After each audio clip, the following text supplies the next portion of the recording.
Shri Gurubhyo Namaha, Shri Matre Namaha. Welcome to Vedajanani. Om Sarvamangala Mangalye Shive Sarvartha Sadhike Sharanye Trayambake Gauri Narayani Namostute.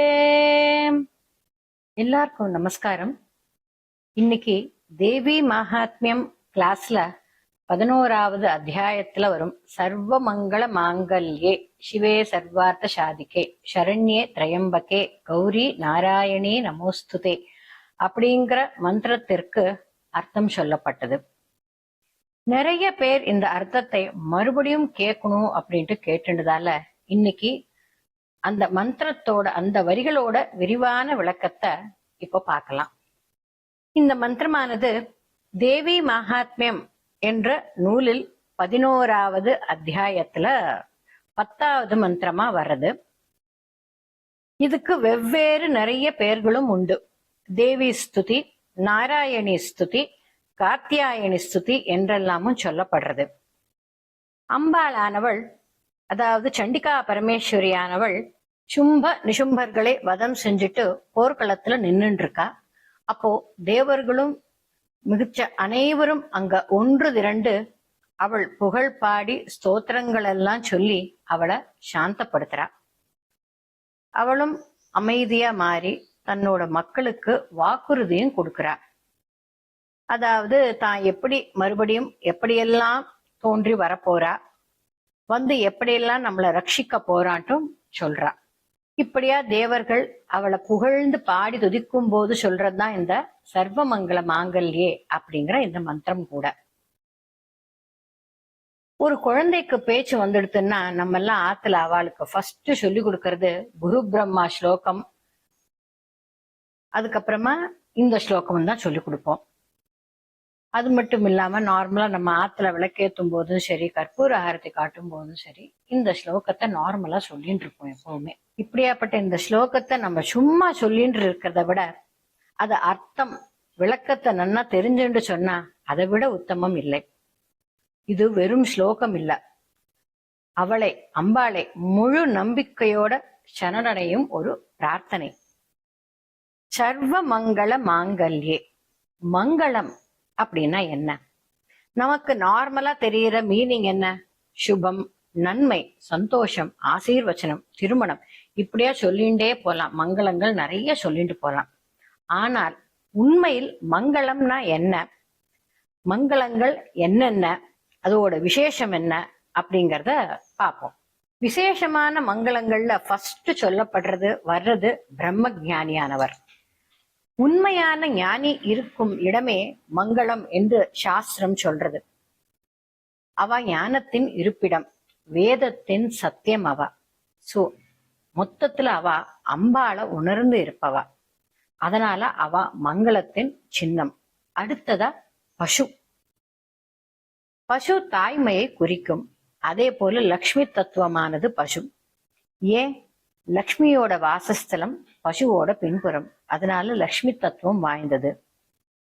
அதே போல யாகத்தின் பவித்திரம் கூட பசுதான். நமக்கு யாகத்துக்கு எதை பயன்படுத்துறோம்? நெய்ய பயன்படுத்துறோம் இல்லையா? நெய் இல்லாம யாகம் ஏது? சோ யாகத்தோட பவித்திரமா நம்ம நெய்ய எடுத்துண்டது அது பசு கிட்ட இருந்து வர்றதால நம்ம பசுவையும் ஒரு மங்களகரமாக சின்னமாக எடுத்துன்னு போறோம். அதே போல பசுவோட கோமேயம், சாணம், இப்படி அடுக்கிண்டே போலாம். அதனால்தான் பசுவை யாக பவித்திரம் அப்படின்ட்டு சொல்லப்படுறது. அதுக்கு அடுத்ததா வர்றது அக்னி. 3வது அக்னி. அக்னி என்னது?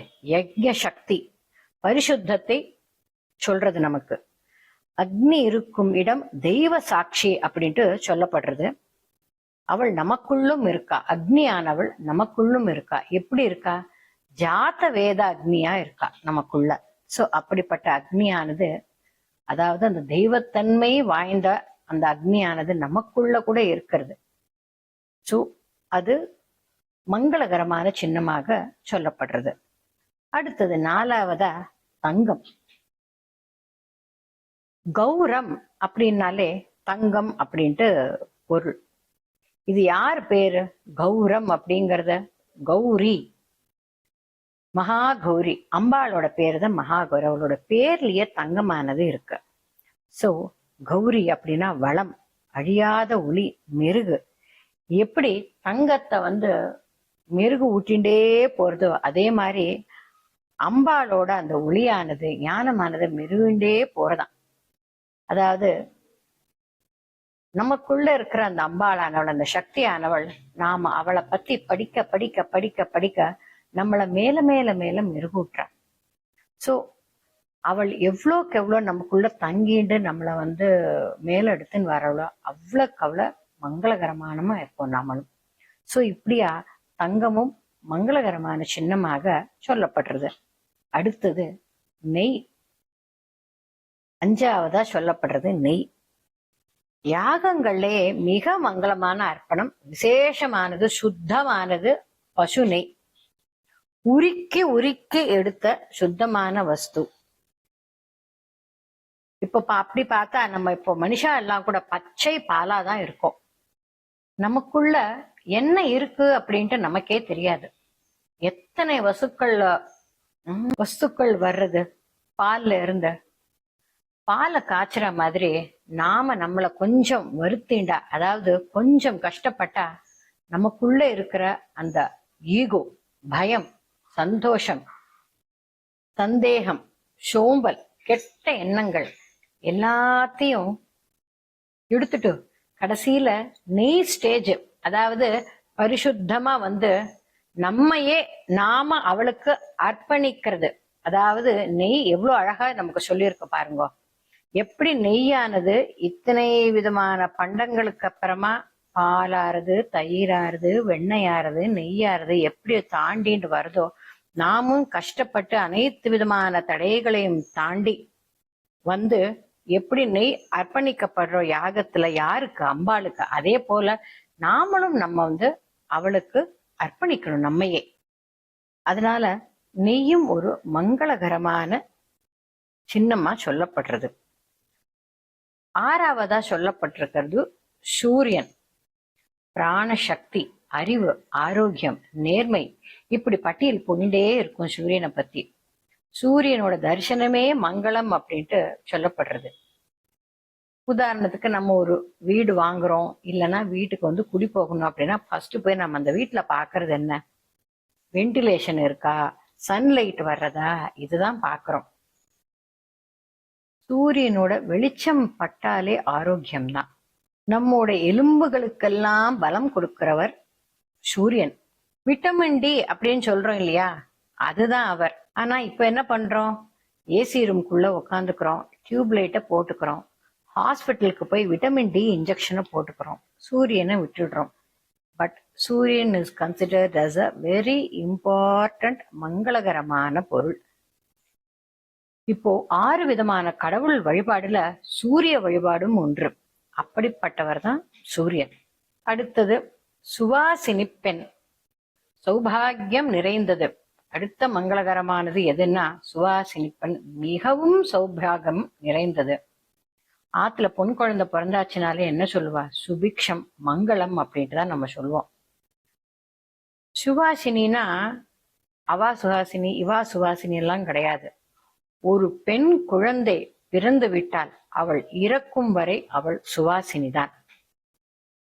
பிறந்த குழந்தையானாலும் சரி, தவழ்ந்து நின்றாலும் சரி, நடந்து போயிட்டு இருந்தாலும் சரி, கல்யாணம் ஆறுதா சரி, வயசுக்கு வந்துட்டாலும் சரி, 7-8 குழந்தைகளை பெற்றாலும் சரி, 60 வயசு ஆயிட்டாலும் சரி, விதவையானாலும் சரி, கை கால்கள் இல்லாம ஏதாவது மூடமா இருந்தாலும் சரி, சுவாசினி சுவாசினி தான். அதற்கு வேறு பேச்சே கிடையாது. அம்பாளின் ரூபமானவள் பெண், சுவாசினியானவள் அம்பாளின் ரூபம். அதனால் அவள் மிகவும் மங்களகரமான ஒரு ரூபம். அடுத்ததா வர்றது நாட்டை ஆளும் அரசன், தர்மத்தின் பாதுகாவலன், தன் மக்களை காப்பவன், செல்வ செழிப்புடையவன், அன்னமிடுபவன். இதெல்லாம் யாரோட வேலைகள்? அம்பாளோடது. சோ அவன் அது எல்லாமே தன்னோட மக்களுக்காக பண்ணிட்டு இருக்கான். அப்படின்னு பார்த்தா அவனும் அந்த மங்களகரமான வஸ்துக்கள்ல ஒண்ணுதானே, தன்னோட பசங்களோட நலன்களை பார்த்துட்டு இருக்கான். அரசன் அப்படின்னாலே மங்களம் தான். இப்படியா ஞானம், உயிர், ஒளி, தர்மம், வளம், சக்தி, பரிசுத்தம் எல்லாமே வாழ்க்கையின் முக்கிய தத்துவங்களாக இருக்கு. டோட்டலா பார்த்தோம்னா என்ன தெரியறது? ஞானியின் ஞான ஒளி யார்? அவள். பசுவின் பவித்திரம் யார்? அவள். அக்னியின் சுத்தகர சக்தி யார்? அவள். தங்கத்தின் தேஜஸ் யார்? அதுவும் அவளே. நெய்யின் புஷ்டி சக்தி அவளே. சூரியனோட பிராண சக்தி யாரு? ஒளி, அதுவும் அவளே. சுவாசினின் சௌபாகியம், அதுவும் அவளே.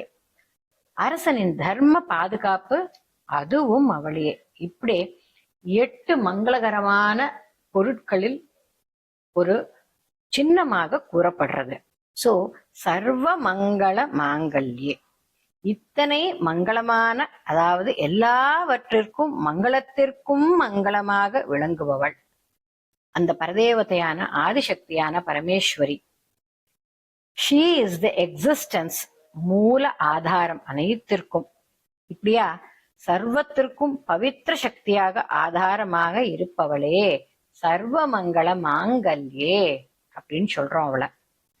அடுத்ததா என்ன வர்றது? சிவே. சிவம் அப்படின்னாலே மங்களம் தான். இவளும் மங்களம், சிவனும் மங்களம். கேட்கணுமா? சோ சிவனோட கலந்தவள்னா இவளுக்கு சிவே அப்படிங்கிற பேரு வந்தது. அடுத்தது சர்வார்த்த அப்படின்னா என்ன? சாதிக்கையும் வர்றது.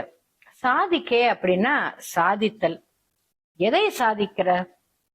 சர்வ ஆர்த்த சாதிக்கே, அதாவது நம்மளோட எல்லா நோக்கங்களையும் குறிக்கோள்களையும் சாதித்து கொடுப்பவள் யார்? அந்த அம்பிகையானவள். சர்வார்த்த சாதிக்கே. மனித வாழ்க்கைக்கு முக்கியமா என்ன? 4 நோக்கங்கள், குறிக்கோள்கள் இருக்கு, which is called as புருஷார்த்தங்கள். அவை என்னென்ன? தர்மார்த்த காம மோக்ஷ, அதாவது அறம், பொருள், இன்பம், வீடு. இவெல்லாம் என்னத்தை நமக்கு சொல்றதுன்னா, நல்வழி நடப்பது தர்மம், நேர்மையான வழியில் பொருளை சேகரிக்கிறது அர்த்த, அதாவது தர்மம், பொருள். அடுத்தது நல் வாழ்க்கை வாழ்வது. காமம்னா ஆசை. எப்படிப்பட்ட ஆசைகள்? தீய வழி அதுல சொல்றது. அதுக்கப்புறமா தர்ம பிரகாரம் இல்லாமல் தீய ஆசைகளை நினைப்பது. தர்மம் இல்லாது எதை நம்ம ஆசைப்பட்டாலும் சரி, அது பேரு காமம் அப்படின்ட்டு சொல்லப்படுறது. வேண்டாத ஆசைகள். சோ இந்த தர்மார்த்த காம மோக்ஷ, அறம், பொருள், இன்பம், வீடு, இந்த இன்பத்தை கெட்ட வழியில் எடுத்துக்காம நல்வாழ்க்கை வாழ்றது. அடுத்தது வர்றது என்ன? மோக்ஷ, வீடு. நம்மளோட இந்த ஆன்மாவானது விடுதலை அடைந்து மோட்சம் அடைவது. இப்படியாக இந்த 4 புருஷார்த்தங்களை குறிக்கிறது தான் தர்மார்த்த காம மோக்ஷ சர்வார்த்த சாதிக்கை. இந்த 4ஐயும் நல்ல விதமாக அறவழியில் நடத்தி செல்லணும். அப்பதான் நம்மளோட அந்த நிரந்தரமான வீடான மோட்சத்தை அடைய முடியும். சோ மேலே சொன்ன இந்த குறிக்கோள்கள் 4ம் நடக்கணும்னா நம்ம என்ன பண்ணணும்? அடுத்ததா வர்றத சரண்யே, அவளை சரணடையணும். இந்த வாழ்க்கை அப்படிங்கிற கர்ம வினைகள் நிறைந்த கடல்ல நாம தத்தளிச்சுட்டு இருக்கோம். நமக்கு ஒரே ஒரு வழி, ஒரே ஒரு பாதுகாப்பு. யாரு? அவதான் நம்ம கரையேற்றணும். வேற யாருமே இல்லை நமக்கு. அவ எப்ப கரையேத்த வருவா? நான் அப்படிங்கிற அந்த அகந்தையை ஒழித்து, அம்மா நீயே கதி அப்படின்ட்டு நம்ம ஆத்மார்த்தமா சொல்லணும். அப்படி நம்மள சரணடைஞ்சா நம்மளோட அனைத்து பாவங்களையும் நீக்குவா, கண்டிப்பா கரையும் ஏத்துவா. அப்படிப்பட்டதுதான் அந்த சரண்யே. சர்வ மங்கள மாங்கல்யே சிவே சர்வார்த்த சாதிக்கே சரண்யே. இது வரைக்கும் பார்த்துட்டோம். அடுத்ததா திரையம்பகே. ஜஸ்ட் சிம்பிளா சொன்னோம்னா, திரையம்பகே அப்படிங்கிறது 3 கண்களை உடையவள் ஆயிடுத்து, அவ்வளவுதான். Very simple. பட் அந்த 3 அப்படிங்கிறது இவ்வளோ ஒரு உள்ளர்த்தங்களை கொண்டிருக்கு அப்படின்னா விரல் விட்டு எண்ணிண்டே போலாம். அதெல்லாம் ஃபர்ஸ்ட் சூரியன், சந்திரன், அக்னி. அடுத்தது கடந்த காலம், நிகழ்காலம், எதிர்காலம். அடுத்தது சஞ்சித பாபம், பிராரப்த பாபம், ஆகமி. அடுத்தது சத்வம், ரஜஸ், தமஸ். பிரம்மா, விஷ்ணு, சிவன். அடுத்தது ரிக், யஜு, சாம 3 வேதங்களும் அவளே. இச்சாசக்தி, கிரியாசக்தி, ஞான சக்தியும் அவளே. ஈடா, பிங்கள, சுஷும்னாவும் அவளே. அடுத்தத ஜாகிரத், ஸ்வப்ன, சுஷுப்தி. அதாவது விழித்திருக்கும் நிலை, கனவு நிலை, ஆழ்ந்த உறக்கம், டீப் ஸ்லீப், எல்லாமே எல்லா நிலையும் அவளே. ஆனா இதையெல்லாம் கடந்து நம்மள துரிய நிலைக்கு கூட்டிட்டு போவா. அதுவும் அவதான் கூட்டிட்டு போகணும். நமக்கு இது தேவி அதர்வ சீர்ஷத்துல வரும். விஷீதே துரிய சந்தியாயாம் ஜப்வா வாக் சித்திர் பவதி. சோ அப்படிப்பட்ட அந்த ஜாகிரத், ஸ்வப்ன, சுஷுப்தி நிலையும் அவளே. இப்படியா ஒண்ணுன்னா அந்த திரையம்பகே அப்படிங்கிற ஒரே ஒரு வார்த்தைக்கு சொல்லிண்டே போலாம். இப்படிப்பட்ட திரையம்பிகே அம்மா தேவியே. அடுத்ததா வர்றது கௌரி. கௌரி அப்படிங்கிறது தூய பொன்னிறமானவள், அறியாமையை நீக்குபவள், ஞான ஒளியை ஏற்றுபவள். எப்படி ஏற்றா? நம்மளோட தீய எண்ணம், கோபம், பொறாமை இதை எல்லாத்தையும் அடிச்சு துவைச்சு அழித்து நம்மளோட மனசை தூய்மைப்படுத்துபவள் அந்த மகா கௌரியானவள். சோ கௌரி சரண்யே திரியம்பகே தேவி கௌரி. அடுத்ததா நாராயணி நமோஸ்துதே. நாராயணின் தங்கை நாராயணி. அந்த நாராயணன் யார்? பிரம்மா சிருஷ்டிக்கிறார். யார் அந்த உலகத்தை வழி நடத்துறா? நமக்கு வேண்டிய இஷ்ட சுகங்கள், சௌகரியங்கள், இந்த பூலோக வாழ்க்கையில் நலன் அனைத்தும் செய்பவர் நாராயணன். அனைத்து உயிர்களையும் தங்கி ரட்சிக்கிறார். சரி, ஓகே.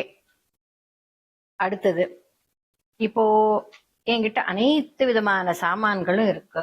நான் சமைக்கிறதுக்கு எல்லாம் வாங்கி வச்சுட்டேன். எல்லா சாமான்களும் கரிகாய வரைக்கும் வாங்கி வச்சுட்டேன். கேஸும் இருக்கு, சிலிண்டரும் இருக்கு, எல்லாமே இருக்கு. ஆனா என்னால சமைக்க முடியல. ஏன்? என்ன அங்க மிஸ்ஸிங்? அக்னி வேணும் இல்லையா சமைக்கணும்னா? அந்த அக்னி சக்தி இருந்தாதான் என்னால சமைக்க முடியும். அதேதான் இங்க. இப்படி விஷ்ணு கிட்ட அனைத்து விதமான சௌகரியங்கள், இஷ்ட சுகங்கள் எல்லாவற்றும் அவர் கொடுக்கிறார். அப்படின்னா அதை கொடுக்கும் சக்தி அவருக்கு கொடுத்தது யாரு? நம்ம மகா பரமேஸ்வரி தான். சோ இப்படியா விஷ்ணுவோட சக்தியா இருந்து அனைத்து ஜீவராட்சிக்குள்ளும் இருந்து அவர் ரட்சிக்கிறார். அப்படின்னா அந்த சக்தியை கொடுத்தது அவள். அப்படிப்பட்ட அவளை நாராயணியே அம்மா என்று சொல்லி நமோஸ்துதே அப்படின்னு சொல்றோம்.